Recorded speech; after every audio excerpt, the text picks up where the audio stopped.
줄이고 해가지고 핵심만 전달한 거거든요. 사실 그 제 책에 보면 엄청 내용이 많아요. 아까 우리 원장님 말한 뭐 해석천사, 화석류나무의 선자, 그다음에 붉은 말을 탄 천사, 이거 막 제가 설명을 많이 해놨는데 그거 다 제가 빨리 좀 스킵했습니다만은 어쨌든 뭐 저희 입장은 아까 원장님의 대답 드렸지만 이제 해석천사 따로 있고 그다음에 붉은 말을 탄 천사가 따로 있고 그리고 이제 붉은 말을 탄 천사가 이 본문에는 중심을 이루고 있다. 그래서 그렇게 보시면 될 것 같아요. 주로 천사로서 말을 하는 사람은 붉은 말을 탄 천사예요.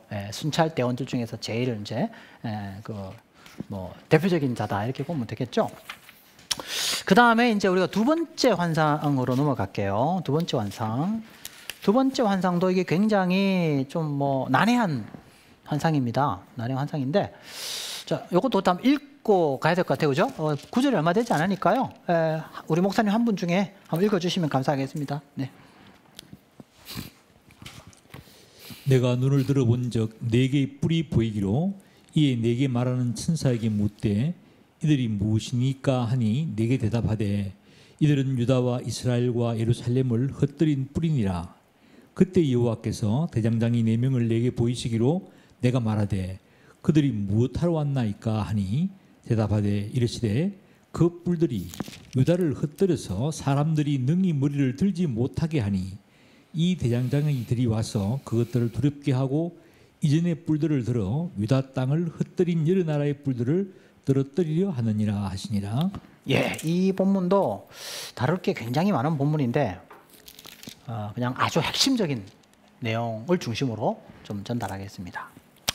자, 여기에 이제 앞에서 우리 뭐 무슨 색 그렇게 나왔잖아요. 그래서 이제 어떤 사람들은 말 중에서 색깔을 가지고 이렇게 해석하는 사람들도 있습니다. 붉은 것은 뭐 보혈의 의미고 뭐 또 무슨 갈색은 또 뭐 이렇게 색을 가지고 해석을 하는 분들이 좀 있는데 저는 개인적으로 스가랴가 보았던 그 말들의 색깔은 어떤 특별히 상징적 의미를 전달하기 위해서라기보다는 그 스가랴 시대에 뭐 충분히 이렇게 환경적으로 경험될 수 있는 그런 말들이었을 가능성이 있지 않을까. 그러니까 스가랴 시대의 상황에서 전혀 볼 수 없는 어떤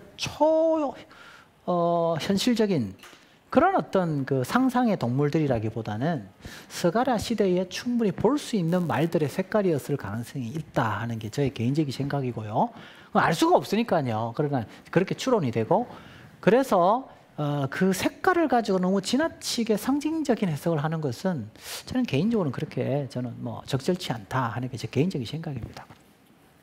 자, 그 다음에 여기에 이제 네 뿔을 보는데 그럼 왜 여기 또 굳이 숫자가 4라는 숫자가 나오느냐. 그래서 이제 이 4라는 숫자에 또 어떤 좀 이렇게 좀 관심을 가지고 보는 학자들이 있습니다. 그래서 이제 이 히브리어에서 특히 이제 이렇게 좀 중요한 단어 중에 하나가 이제 여러분 알다시피 7이라는 숫자, 완전수에 해당하거든요. 그래서 하나님이 창조하신 날이 7일, 그죠? 안식한 날이 7일이잖아요. 6일 안식. 그러니까 이 7이 어떤 의미에서 완전수라 해가지고 또 7이 그런 의미를 가지고 있어서 사실은 이제 7이 또 그런 의미를 담고 있는 본문도 꽤 있습니다. 그래서 그렇고 그다음에 4가 또 중요합니다. 4. 이게 4라는 게 이제 또 이것도 하나의 완전수와 같습니다. 동, 서, 남, 북 이런 의미로서 4라는 의미가 많이 쓰이거든요. 그래서 4라는 것은 꼭 4를 의미하는 것이 아니고 전체를 의미한다. 모든 나라. 그러니까 사방에서 왔다라는 말은 꼭 네 군데서 왔다는 게 아니고 여러 곳에서 왔다라는 의미를 담고 있거든요. 그래서 이제 뭐 어떤 학자들은 요 4라는 것도 어떤 의미에서는 꼭 네 개라는 것보다는 어떤 완전한 무리들 이렇게 보는 그렇게 해석을 하는 분도 있는데 저는 뭐 개인적으로 여기에 나와 있는 이 네 개의 뿔이 딱 네 개를 말하기보다는 그런 완전수 어떤 그런 의미의 상징적 의미를 저는 담고 있을 수도 있다. 저는 그렇게 봅니다. 개인적으로 여기서는 첫 번째 환상의 색깔은 너무 상징적으로 볼 필요는 없겠지만 여기에 나오는 4라는 숫자는 어떤 그런 어떤 상징적 의미를 담고 있지 않을까 하는 생각이 듭니다. 그래서 이걸 말이죠. 상징적으로 보지 않고 문자적으로 보면 이 네 뿔을 내 나라가 어떤 나라냐 그렇게 해석으로 들어갑니다. 문자적으로 해석을 하게 되면.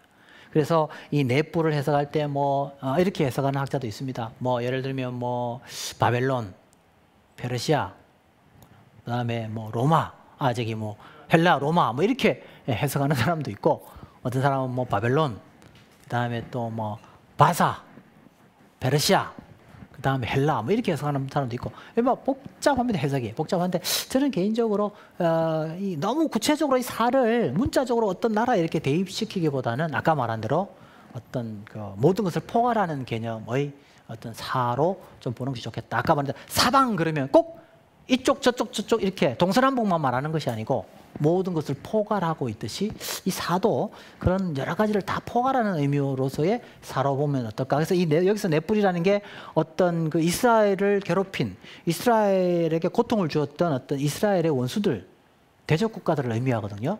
그래서 꼭 네 국가를 말하는 것이 아니고 이스라엘에게 고통을 가져다 주었던 악의 세력을 모두 포괄하는 어떤 의미로서의 사 숫자로 해석하는 것이 좋겠다 하는 생각이 제 해석입니다.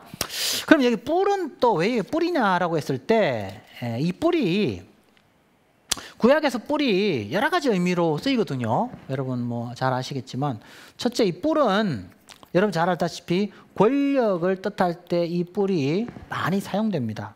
그렇죠? 그 다음에 이 뿔은 또 어떤 의미에서 그 힘, 그죠? 그 다음에 번영을 나타냅니다. 그래서 여러분 잘 아시는 그 신명기 33장 17절 나중에 시간 되실 때 여러분 찾아보십시오. 지금 시간 관계상 넘어갑니다. 여기 보면 이런 표현이 있어요. 그는 첫 수송아지 같이 위엄이 있으니 이게 이제 모세가 요셉과 관련하여서 이렇게 축복한 그런 이제 내용인데요. 그는 첫 수송아지 같이 위엄이 있으니 그 뿔이 들소의 뿔 같도다 이런 표현을 씁니다. 그렇죠? 그 뿔이 들소의 뿔 같도다. 이것으로 열방을 받아 땅끝까지 이르리니 곧 에브라임의 만만이요 므낫세의 천천히로다. 그래서 여기서 구약에서 주로 뿔은 권력, 힘, 번영을 상징한다 이렇게 볼 수가 있고요. 두 번째로 가장 대표적인 뿔의 의미는 이건 바로 이 군사적 공격을 나타낼 때 뿔이라는 표현이 주로 쓰입니다. 그래서 여기서 저는 이 두 가지 의미가 다 뭐 함축되어 있다고 보고요. 그래서 여기서 이 뿔이 어떤 표현으로 나타나냐면은 유다와 이스라엘과 예루살렘을 흩트린 뿔이다. 그들을 공격해서 그들을 이렇게 그죠? 막 흩어지겠다는 거예요. 자, 그런 의미에서 요거는 저는 개인적으로 이 군사적 공격을 훨씬 더 좀 많이 의미를 담고 있다. 즉 이스라엘에게 군사적 공격을 가했던 그런 원수 국가들을 뜻한다. 저는 그렇게 봅니다. 군사적 공격을 감행했던 그런 나라들, 그죠? 이방 제국들, 그걸 저는 네 뿔이다. 그렇게 저는 봅니다. 자, 그런데 이 네 뿔이 어떻게 되느냐? 네 뿔이 누구에 의해서 완전히 뿔이 꺾이느냐 하면 누가 등장하죠? 네 대장장이 나옵니다. 여기도 숫자가 4가 나옵니다. 그러니까 아까도 4가 완전수라면 여기도 4도 어떻게 볼 수 있을까요? 완전수다 이렇게 볼 수 있겠죠. 즉 다시 말해서 그 대적을 완전하게 파괴하는 그 대장장이다 이렇게 볼 수 있겠죠. 이렇게 보면 되겠고. 그래서 이 대장장이라는 히브리어가 이게 하라심이라는 히브리어입니다. 하라심. 히브리어가 이게 하라심 이렇게 됩니다. 하라심. 자, 이 하라심이 하라심이 대장장이라고 번역되어 있는데 조금 더 정확하게 번역하면 저는 이걸 다르게 번역하고 싶은데요. 대장장이 그러니까 조금 어떤 뉘앙스를 가지고 있냐면요. 대장장이라는 말은 좀 이렇게 그 쇠를 잘 다루는 그런 어떤 뉘앙스를 담고 있잖아요. 근데 사실은 이게 하라심은 꼭 그 쇠만 다루는 게 아니고요. 목공에도 쓰이고 또 그 돌을 잘 다루는 사람에게도 하라심이라는 용어가 쓰입니다. 그래서 이걸 또 정확하게 좀 더 번역하면은 대장장이라는 말보다는 어떤 뭐 도구든지 간에 이게 아주 능수능란하게 잘 다루는 사람. 그래서 좀 쉽게 말하면 노련한 기술자 이런 뜻이에요. 그래서 저는 이걸 제 주석에는 장인이다 이렇게 번역했어요. 장인. 대장장이다 그러면 너무 이게 쇠 쪽으로만 생각할 수 있기 때문에 그렇게 보지 않고 저는 이건 하라심을 장인으로 봅니다. 장인. 그래서 뭐든지 간에 잘 숙련해서 아주 능수능란하게 잘 다루는 사람. 기술자. 예. 능숙한 기술자라는 뜻으로 저는 해석합니다. 자, 그래서 이 장인들의 역할 가운데 하나가 뭡니까? 첫 번째로 오늘 본문에 보니까 이 장인들이 어떻게 하죠? 오늘 보면 21절에 보니까 그 뿔들이 유다를 흩트려서 사람들이 능히 머리를 들지 못하게 하니, 자, 그러면 이 뿔들의 문제는 무엇일까요? 뿔들의 문제는 이스라엘 사람들을 어떻게 했어요? 머리를 들지 못하겠다라는 거예요. 머리를. 자, 여기서 여러분 또 중요한 단어. 머리를 들지 못하겠다. 이건 무슨 의미일까요? 제가 아까 이 뿔이 뭐와 관련이 있다고 그랬죠? 뿔이 군사적 공격이다. 왜 그랬냐면은 여러분 고대 근동 사회에서 전투를 해요. 전투를 해가지고 만약에 패배해요. 그러면 패배했을 때 어떤 절차를 거칠까요? 패배한 그 사람들의 대표되는 사람이 승리한 그 나라 혹은 국가의 대표자의 앞에 머리를 숙이고 그 승리한 나라의 대표자가 발로 머리를 밟아요. 이게 어떤 의미에서 뭐냐면은 패배의 의미고 또 전쟁에서 승리한 사람은 승리의 의미로서 상징적으로 그런 의식을 가졌어요. 그래서 여기에 머리를 들지 못하겠다라는 말은 뭐죠? 군사적 공격을 통해서 철저하게 패배를 안겼다라는 의미를 담고 있습니다. 역사적으로는 결국 어떻게 됩니까? 이스라엘이 많은 패배를 맛보죠. 그죠? 역사적으로. 예. 아수르에게 패배도 맛보고, 그런데 더 가장 최악의 상황은 무엇이었습니까? 70년간의 바벨론의 포로 생활을 겪게 되는 거죠. 그 모든 걸 다 포괄하는 표현이 바로 이거예요. 뿔이 머리를 들지 못하겠다라는 거예요. 자, 그러면 여기서 이 뿔을 제거하는 역할을 하는 자들이 등장하는데 그가 누구냐? 바로 대장장이들이다. 대장장이 등장하니까 어떻게 돼요? 그것들을 어떻게 해요? 두렵게 했다. 이 대장장이들의 존재 자체가 두려움의 대상이 되는 거예요. 그 다음에 또 어떻게 해요? 이전의 뿔들을 들어 유다 땅을 흩뜨린 여러 나라의 뿔들을, 여기에 또 더 중요한 표현 나오죠? 이 뿔들이 결국 뭐와 관련이 있다 그러죠? 나라들이다 라고 분명하게 본문이 이야기하고 있죠? 예, 나라들이다. 나라들이다. 예. 그래서 아까 제가 말씀드렸지만 이 뿔은 뭐라고 제가 말씀드렸죠? 이스라엘을 괴롭힌 이방의 나라들, 특별히 이스라엘에게 군사적 공격을 통해서 고통을 안겨주었던 이방의 대적 나라들이다라고 미리 제가 말씀드렸잖아요. 그죠? 예, 설명을 그대로 하고 있습니다. 자, 그 뿔들을 어떻게 해요? 떨어뜨리다. 여기서 떨어뜨리다는 말은 뭐예요? 뿔 자체를 완전히 제거해버린다라는 의미를 담고 있죠.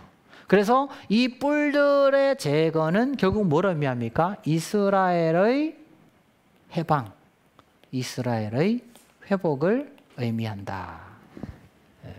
그러면 여러분 여기서 내 대장장이가 나온다는 말은 이 이스라엘을 괴롭힌 나라들을 심판할 때 하나님이 또 어떤 식으로 했다는 거예요? 여러 나라들을 들어서 어떻게 해요? 어떻게 해요?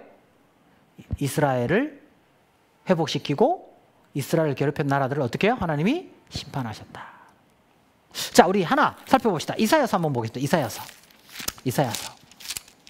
우리 지난번에 이사야서 했는데 그걸 뭐 기억을 하시는 분이 있을지는 잘 모르겠습니다만은 그래도 우리 한번 살펴봅시다. 자, 우리 이사야서 45장 한번 볼까요? 이사야서 45장. 자, 이사야서 45장 1절 한번 보겠습니다.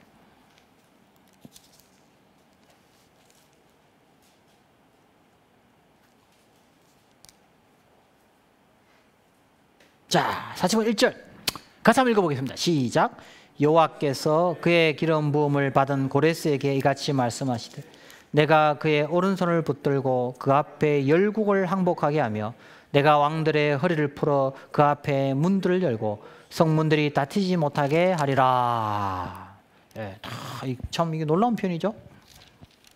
여기 여러분 기름 부음을 받고 할 때 이 기름 부음을 받다라는 히브리어 기름 부음 받은 자가 뭐죠? 메시아죠. 자, 여기서 바로 고레스가 메시아로 소개되고 있습니다. 오해하지 마시고요. 이 메시아가 그 예수님의 그 메시아를 의미하는 건 아니에요. 그러니까 다시 말해서 다윗의 후손으로 올 그 메시아를 말하는 게 아니에요. 구약에서는요, 메시아의 의미가 그런 다윗 계열의 메시아도 있지만 제사장이라든지 선지자든지 다 이렇게 그런 자들도 다 메시아적 사명을 감당하죠. 그래서 그들에게 뭘 부어줍니까? 기름을 부어줘요. 그러니까 이 기름을 부어준다는 것은 결국 어떤 의미를 담고 있습니까?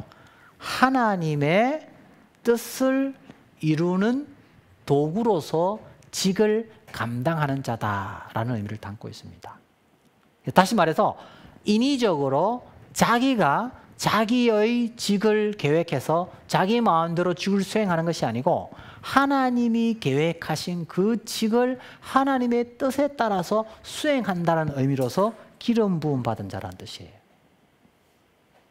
기름 부음 받는다. 그래서 구약에서 보면 주로 하나님의 뜻에 의해서 특별히 하나님의 목적을 이루기 위해서 부름을 받을 때 그 사람들에게 뭘 부어줍니까? 기름을 부어줍니다. 기름을 부어줍니다. 그래서 여러분 그 엘리사죠. 엘리사가 그죠? 예후 왕에게 뭘 부어줍니까? 기름을 부어줍니다. 그러면 거기서 뜻은 뭡니까? 예후가 뭐 굉장히 그럴 자격이 있고 예후가 거룩하고 믿음이 좋고 그런 게 아니에요. 그게 아니라 누구를 심판하기 위하여? 에? 아합과 그의 가문 악행을 심판하기 위하여 하나님이 누군가를 도구를 들어서 사용할 텐데 그 도구가 누구라는 거예요? 바로 예후다라는 것을 강조하는 거예요. 그래서 기름 부음이라는 게. 그럼 여기서 이스라엘을 괴롭혔던 원수들을 하나님이 심판하실 텐데 어떻게 심판하느냐? 바벨론을 심판할 때 누구를 들어서?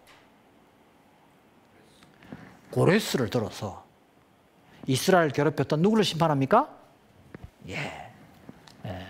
바로 바벨론을 심판하는 겁니다. 그래서 여기에 어떤 단어가 나와요? 기름 부음 받은 자라는 말이 나온다는 겁니다. 그래서 역사의 모든 과정들은 그런 과정을 통해서 이루어집니다. 그래서 여러분 나중에 이제 다니엘서를 보시면 더 분명해지죠. 다니엘서에 네 짐승이 나오죠. 네 짐승, 그렇죠? 네 짐승들이 다 그런 그 과정을 거치지 않습니까? 여기가 첫째 짐승이 또 잘못하면 두 번째 짐승이 그걸 쳐서 엎드리고 이게 또 안 되면 그 다음 다 치고 맨 나중에는 뭐가 와서 큰 돌이 와서 그죠? 다 쳐서 허물어 버리지 않습니까? 아닙니까? 그 신상 그 다니엘서 2장하고 다니엘서 7장에 보면 그 네 제국 네 신상이 다 같이 맞물려 있는 거거든요. 그 마지막에 올 큰 돌이 쳐서 부셔버리고 7장에 가면 인자가 와서 그걸 쳐서 무너뜨리고 영원한 하나님 나라를 세우죠.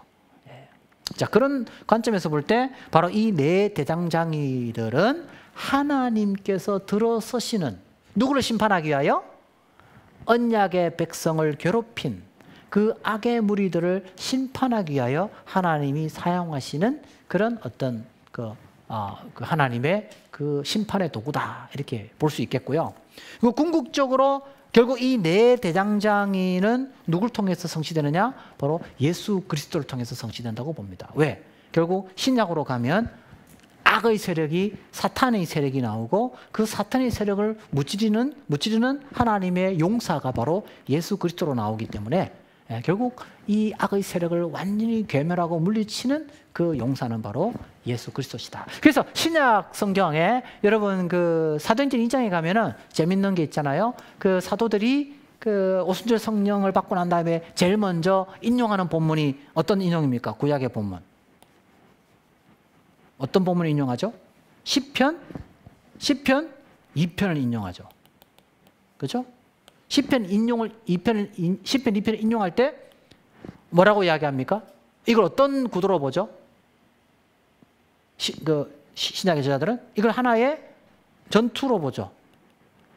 그죠? 그 열방의 악의 세력들이 지금 누구와 싸우기 위하여 지금 일어나고 있다는 거죠?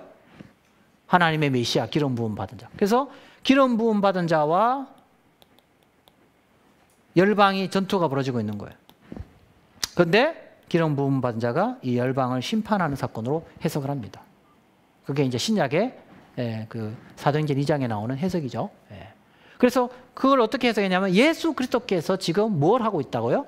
바로 이 네 뿔들을 파괴하고 부시는 그 전투를 수행하고 있는 것으로 그렇게 해석을 하고 있습니다. 그 오늘날 이 스가랴서 2장을 오늘 우리 시대에 적용을 해본다면 언약의 공동체를 괴롭히는 악의 무리들이 있겠죠. 악한 마귀를 통해서.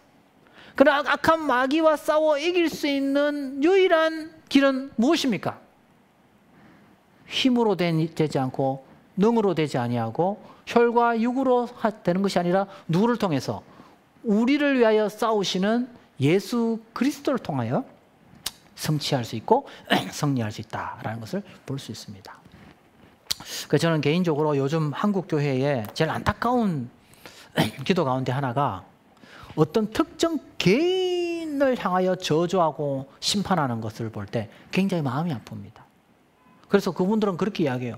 구약에도 보면은 개인의 저주를 기도하고 있지 않느냐. 우리도 개인을 위해서 개인의 저주, 그 악인을 저주할 수 있지 않느냐. 그렇게 주장하시는 분이 있는데 저는 그것은 적절하지 않다. 저는 그렇게 생각합니다. 왜냐하면 예수님이 오셔서 이제 그 전투의 개념이 사람과 사람 간의 전투가 이제는 눈에 보이지 아니하는 혈과 육의 싸움이 아니고 보이지 않은 악의 세력의 전투라고 분명히 이야기하고 있기 때문에 이제 우리가 저주하고 우리가 막 퍼부어야 할 대상은 악한 마귀와 마귀의 악한 세력이지 사람이 아니거든요. 그러니까 구약을 그대로 액면적으로 가져와서 이렇게 적용하는 것은 굉장히 잘못된 해석이다. 저는 그렇게 생각합니다. 개인적으로. 저는 그렇게 봐요. 그래서 그렇게 적용하지 말고 예수님께서 친히 그 악한 마귀와 싸워서 그 악의를 물리칠 수 있도록 우리가 함께 믿음 안에서 영적 전투에 들어가는 그 전투에 들어가는 것이 맞는 것이지 진짜 눈앞에 보이는 나를 괴롭힌다고 해서 그 사람을 저주하고 그 사람의 욕을 하고 그 사람의 심판을 이야기하는 것은 그것은 이제 신약 시대에는 그것은 바람직한 성경 해석이 아니다 하는 게 이제 저의 개인적인 저의 입장이에요. 그게 저는 바람직한 해석이다. 그래서 가우치교회 교회에서 이제 구약에서 심판을 이야기했기 때문에 그 사람에 대해서 주야 저 사람 죽게 해주십시오. 과부가 되게 해주십시오. 그래 나오거든요. 시편에 보면 그 사람 과부가 되게 해달라고 그렇게 기도하는 것은 오늘날 우리에게 적절치 않다. 오히려 그 구약 시대의 그 대적은 신약 시대에 오면 오히려 악한 마귀, 눈에 보이지 않는 악의 세력으로 드러나는 것이고 우리가 진짜 저주하고 우리가 진짜 멸망을 이야기할 대상은 바로 그 악한 마귀다. 그렇게 했으면 좋겠고요. 조금 더 제가 또 말씀드리고 싶은 거는, 그래서 어떤 분은 막 망하게 했으면 좋겠다. 저 사람 그렇게 하지 말고, 그 사람 배후에서 그 사람을 미혹하는 그 악한 마귀가 물러가게 해달라고 기도하고, 그 사람을 위해서는 그가 바른 깨달음을 갖고 주께로 돌아올 수 있도록 그를 위하여 기도하는 것이, 그게 저는 예수님의 십자가의 바른 정신이지 않는가 하는 게 제 생각입니다. 혹시 그래서 여러분 교회에서 여러분을 괴롭히고 힘들게 하는 분이 계시면 저 사람을 통해서 역사는 그 마귀의 세력이 물러가게 해달라고 기도하시고, 그리고 그 사람 자체는 주여 속히 그를 불쌍히 여겨달라고, 긍휼히 여겨달라고 그렇게 기도하시고, 그 사람 때문에 너무 어려우면 하나님 앞에 토해놓으세요. 하나님 너무 힘듭니다. 너무 괴롭습니다. 언제까지 나에게 이런 고통을 주실 것입니까? 이렇게 기도하는 것은 하나님이 저는 받으실 거라고 생각합니다. 그러나 그 사람을 대상을 저주의 대상으로 그렇게 삼는 것은 성경적이지 않다 하는 게 저의 해석입니다. 혹시 동의가 안 되시는 분은 안 받아들이셔도 됩니다. 저는 그렇게 보는 것이 저는 적절하다 이렇게 생각합니다. 자, 그럼 이렇게 하시고 우리 또 넘어가겠습니다. 우리 이제 2장, 세 번째 환상 보겠습니다. 세 번째 환상. 세 번째 환상 2장 1절에서 13절까지 우리 목사님 한 분 중에서 또 이렇게 한번 읽어주시면 감사하겠습니다. 내가 또 눈을 들어본즉 한 사람이 측량줄을 그의 손에 잡았기로 네가 어디로 가느냐 물은즉 그가 내게 대답하되 예루살렘을 측량하여 그 너비와 길이를 보고자 하노라 하고 말할 때에 내게 말하는 천사가 나가고 다른 천사가 나와서 그를 맞으며 이르되 너는 달려가서 그 소년에게 말하여 이르기를 예루살렘은 그 가운데 사람과 가축이 많으므로 성곽 없는 성읍이 될 것이라 하라. 여호와의 말씀에 내가 불로 둘러싼 성곽이 되며 그 가운데에서 영광이 되리라. 오호라 너희는 북방 땅에서 도피할지어다. 여호와의 말씀이니라. 이는 내가 너희를 하늘 사방에 바람같이 흩어지게 하였음이니라. 여호와의 말씀이니라. 바벨론 성에 거주하는 시온아 이제 너는 피할지니라. 만군의 여호와께서 이같이 말씀하시되 영광을 위하여 너희를 노력한 여러 나라로 보내셨나니 너희를 범하는 자는 그의 눈동자를 범하는 것이라. 내가 손을 그들 위에 움직인즉 그들이 자기를 섬기던 자들에게 노략거리가 되리라 하셨나니 너희가 만군의 여호와께서 나를 보내신 줄 알리라. 여호와의 말씀에 시온에 따라 노래하고 기뻐하라. 이는 내가 와서 네 가운데에 머물 것임이라. 그날에 많은 나라가 여호와께 속하여 내 백성이 될 것이요 나는 내 가운데에 머물리라. 네가 만군의 여호와께서 나를 내게 보내신 줄 알리라. 여호와께서 장차 유다를 거룩한 땅에서 자기 소유를 삼으시고 다시 예루살렘을 택하시리니 모든 육체가 여호와 앞에서 잠잠할 것은 여호와께서 그의 거룩한 처소에서 일어나심이라 하라 하더라. 아멘. 자, 여기서 이제 또 이제 세 번째 환상은 청량줄을 잡은 한 사람이 그죠? 나타나요. 그래서 이 청량줄 잡은 사람이 누구냐? 이게 또 해석에 여러 가지 해석이 있어요. 그리고 이제 또 3절에 보니까 내게 말하는 천사가 나가고 다른 천사가 나와서 벌써 천사가 2명 등장해요. 또 청량줄을 잡은 사람이 있고 그 다음에 내게 말하는 천사가 있고 또 다른 천사가 또 있어요. 그렇죠? 그 다음에 4절에 보니까 또 뭐가 있어요? 이르되 너는 달려가서 그 소년에게 말하여. 그럼 이 소년이 누구냐? 청량줄을 잡은 사람이다 라고 봐요. 그러면 이 소년은 또 누구냐? 그래서 이게 스가랴다 아니다. 그래서 이제 해석이 또 분분해요. 그래서 이제 저는 답이 뭐냐? 잘 모르겠다. 이 소년이 누군지 잘 모르겠다. 그러나 분명한 것은 이 소년이 청량줄을 잡고 있는 것만은 사실이다. 그래서 이렇게 볼게요. 자, 스가랴가 본 것은 스가랴에게 말하는 천사가 있고 그리고 또 다른 천사가 또 있고 그죠?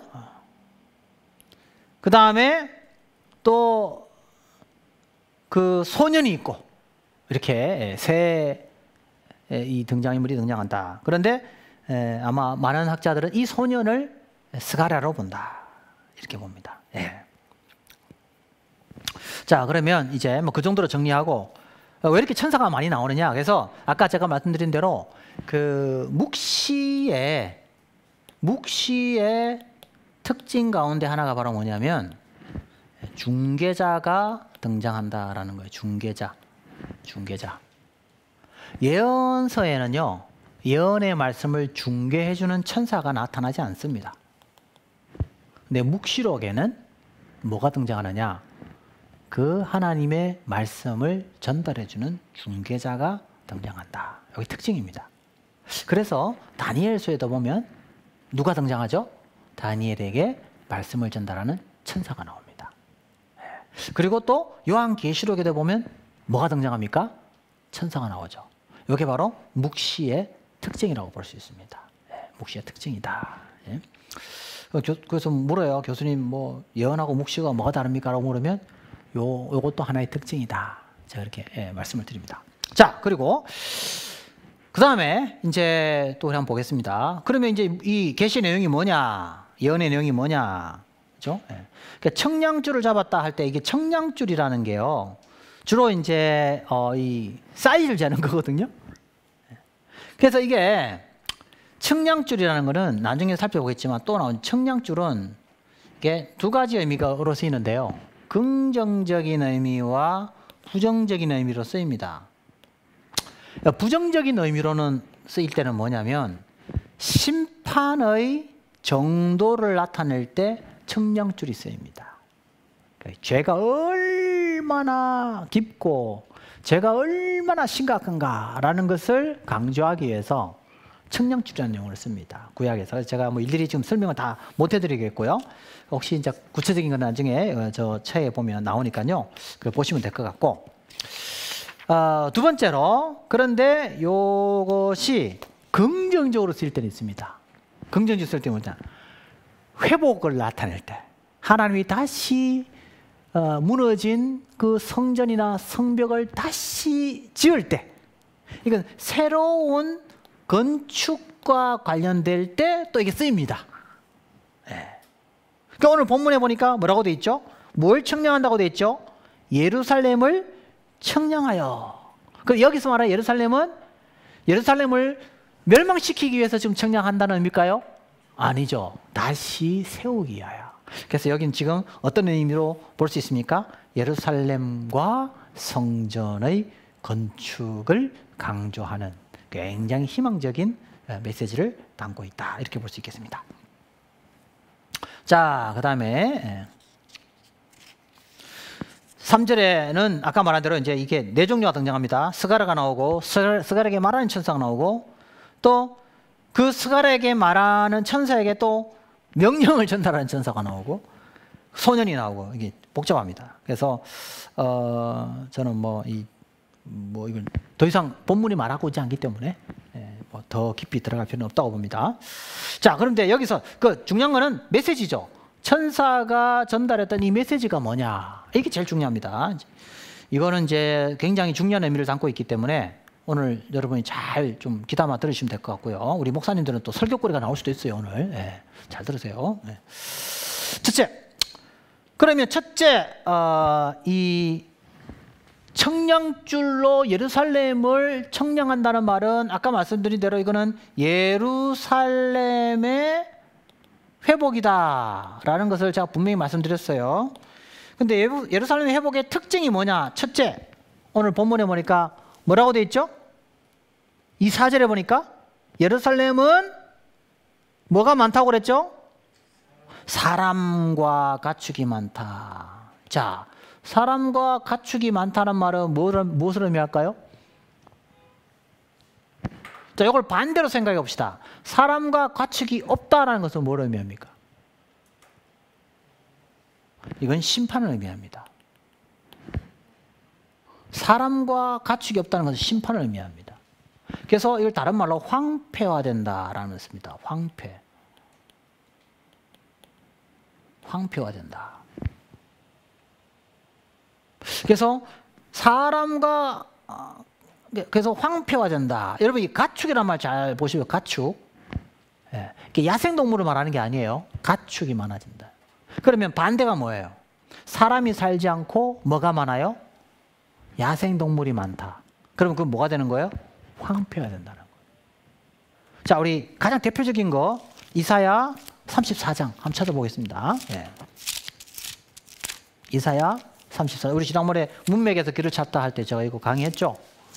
아마 기억 못 하실 거예요. 이전 것은 다 지나갔습니다. 예. 예. 아무것도 기억 안 나죠? 자.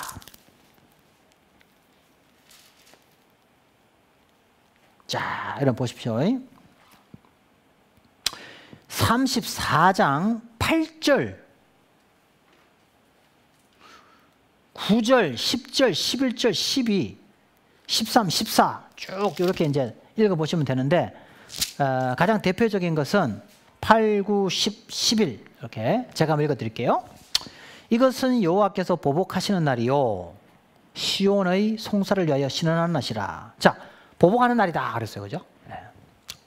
그래서 누구를 보복하느냐? 이방인을 심판하는 날이에요. 특별히 누구? 에돔을 심판하는 날이에요. 그래서 9절에 보니까 에돔의 시내들은 변하여 역청이 되고 그 티끌은 유황이 되고 그 땅은 불붙는 역청이 되며 낮에나 밤에나 꺼지지 아니하며 그 연기가 끊임없이 떠오를 것이며 세세 황무하며 그리로 지나갈 자가 영영이 없겠고. 자, 그 다음에 11절 중요하죠. 그 다음에 그 땅은 누가 차지하죠? 사람이 없으니까 짐승들이 차지하죠. 당아새와 고슴도치가 그 땅을 차지하며 부엉이와 까마귀가 거기에 살 것이라. 여호와께서 그 위에 혼란의 줄과 공허의 추를 들여줄 것이고. 자, 이게 아까 말씀드린 대로 이거 뭐예요? 심판의 추. 12절 그들이 국가를 이으려 하여 귀인들을 부르되 아무도 없겠고 그 모든 반백들도 없게 될 것이다. 사람이 없는 곳이 된다. 황폐화가 된다라는 것을 의미합니다. 예. 자, 그럼 반대로 우리나라에 보면 가장 대표적인 이런 곳이 있죠. 사람이 없는 곳. DMZ. 그렇죠? 사람이 없으니까 뭐가 가득 찹니까? 예, 야생 동물들이 이렇게 가득 차 있죠. 예. 그러면 회복은 어떤 의미를 담고 있다고요? 반대가 된다이죠. 반대가.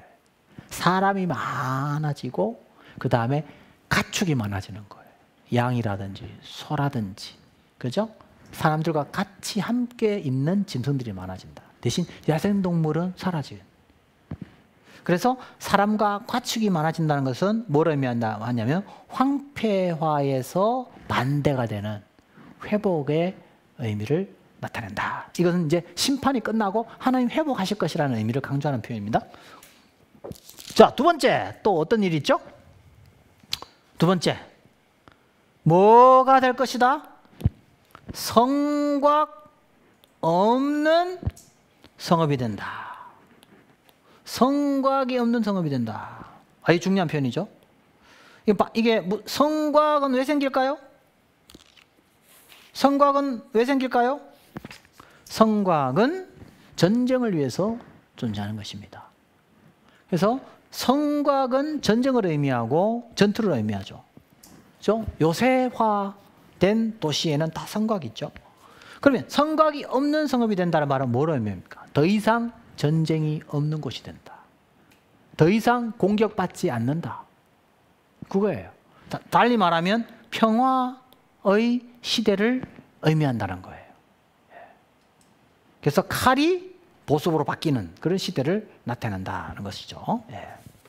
자, 그래서 더 이상 하나님이 새롭고 회복시킬 이 예루살렘은 더 이상 어떤 이 묘세화 시켜서 뭐 전쟁을 준비해야 될 그런 필요가 없는 그런 곳이 된다. 그러면 만약에 성곽이 없는데 만약에 원수들이 쳐들어오면 어떻게 해요? 자, 성곽이 있다 이거예요. 성곽이 없는 성읍인데 그래도 성곽이 있다고요. 그 성곽이 뭡니까? 5절에 나오죠. 누가 성곽이 돼요? 하나님이 성곽이 된다. 하나님이 친히 성곽이 되신다. 무엇으로? 불로서 성곽이 되신다라는 거죠. 그래서 이 성곽은 뭘 의미합니까? 성곽은 사람들이 의존하는 자기를 지키는 하나의 수단이 성곽이죠. 그래서 오늘날 적용해 보면 우리는 많은 성곽을 의진합니다. 그렇죠? 네. 우리의 기술을 성곽으로 삼고 또 나의 머리를 성곽으로 삼고 나의 스펙을 성곽으로 삼고 내가 가지고 있는 지식을 성곽으로 삼습니다. 네. 이게 있어야 자기를 지킬 수 있을 것이라고 믿고 살아갑니다. 이 시대는 누구나 다 자기가 필요한 성곽을 다 쌓고 살아가죠. 그러나 결국은 어떻게 됩니까? 그 어떤 것도 우리를 완전히 지켜줄 수 있는 성곽이 없죠. 이스라엘이 결국 하나님 외에 다른 것을 성곽으로 의존하다가 망한 거예요.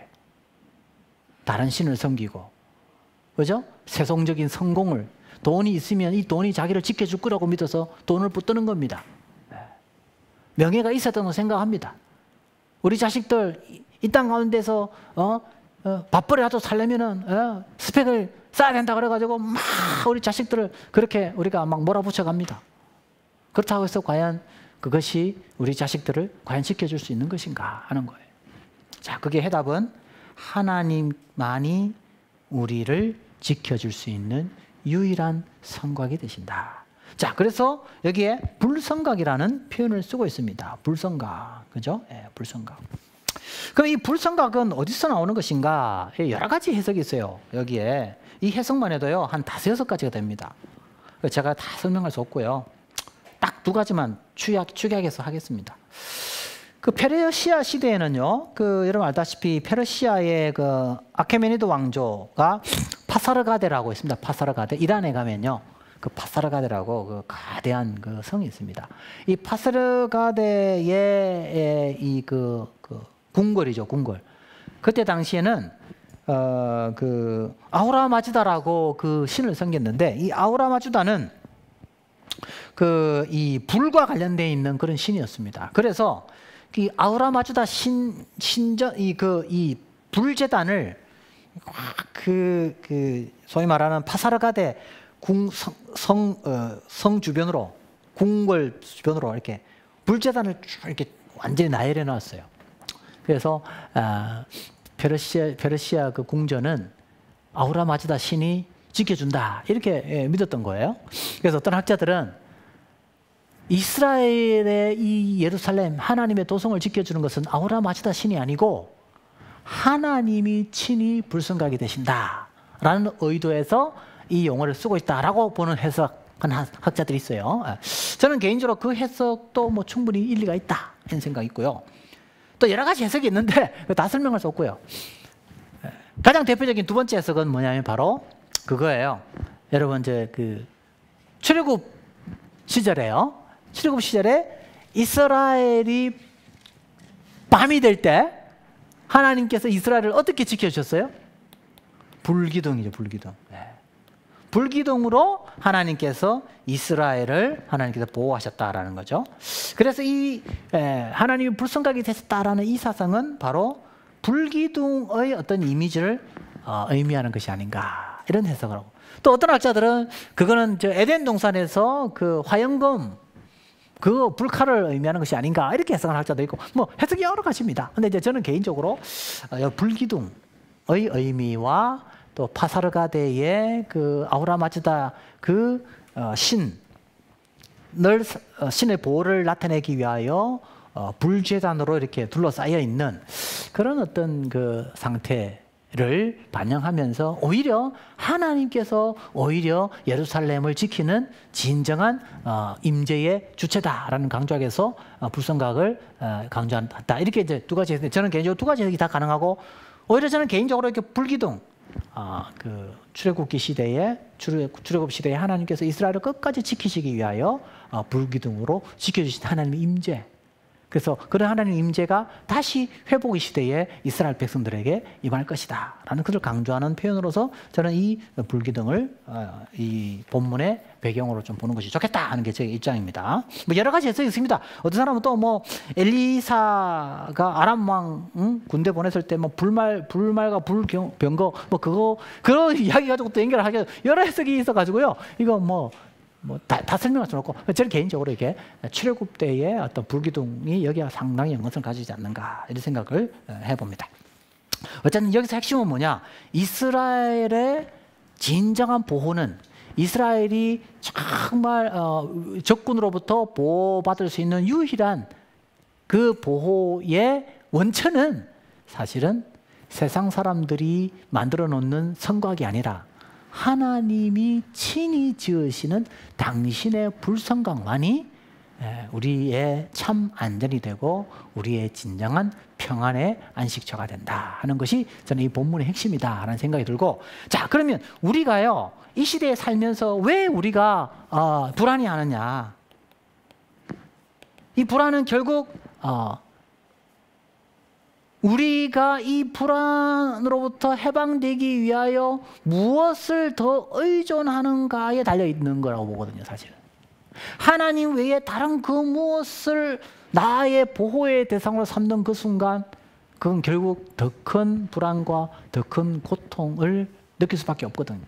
이게 이제 믿지 않는 세상 사람들의 삶의 방식이다라는 것이죠. 참 안타까운 것은 요즘 여러분 TV 보면 어떤 특징이 있어요? 요즘 TV에 제일 많이 나오는 프로, 저도 TV 많이 보지 않습니다. 저는 TV 보진 않는데 그냥 심심삼아 밥 먹고 나서 이렇게 채널 돌립니다. 그러면 제일 많이 나오는 게 뭔지 아세요? 첫째, 요리가 제일 많이 나옵니다. 요리. 네? 두 번째, 건강이 제일 많이 나옵니다. 세 번째, 요즘 많이 나오는 게 뭘까요? 요즘 점이 많이 나옵니다. 점이 많이 나와요. 그래서 막 내가 어떻게 해야 되냐, 뭐 결혼을 내가 해서 몇 번 실패했는데 어떻게 하면 이거를 소위 말하는 점쟁이들이 나와가지고요 상담을 해줘요.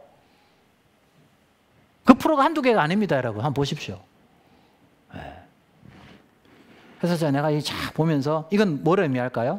그만큼 사람들이 불안하다는 것을 의미합니다. 불안해. 또 요즘 뭐죠? 정치권에도 뭐 그런 것 때문에 문제가 많잖아요. 그럼 뭘 의미할까요? 자기가 불안하다는 걸 의미해요. 내가 의지할 데가 없다는 거예요.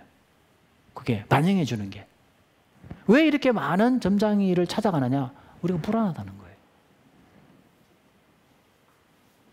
재밌는 건요, 근데 이 점장이 찾아가면 이런 이야기 하는데 저 점장이 이런 이야기를 해요. 그럼 어떻게 될까요? 계속 찾아다니게 돼 있어요. 왜? 그 사람들은 계속 불안을 조장합니다. 너 이렇게 하면 이렇게 될 수 있어? 이 사람이 밥 먹고 사는 이유가 뭐예요? 불안을 조장해야 되는 거예요. 아니야, 이렇게 해도 되고 저렇게 아무 문제 없으면 누가 거기서 밥 먹고 살겠어요? 계속 불안을 조장합니다. 왜? 인간 자체가 불안한 존재예요. 그러니까 답이 없어요.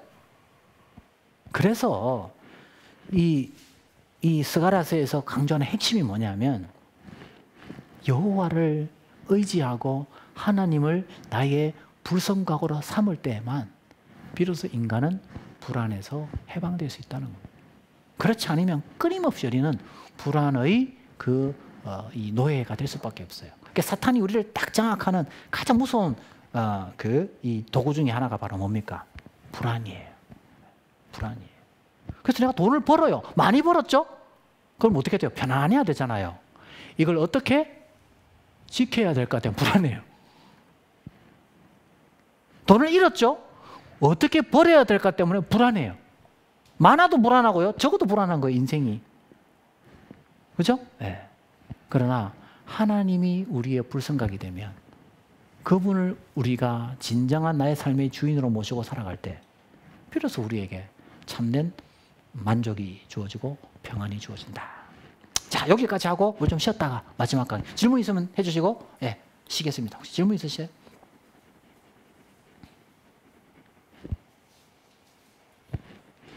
없습니까? 그럼 좀 쉬었다가 마무리하겠습니다.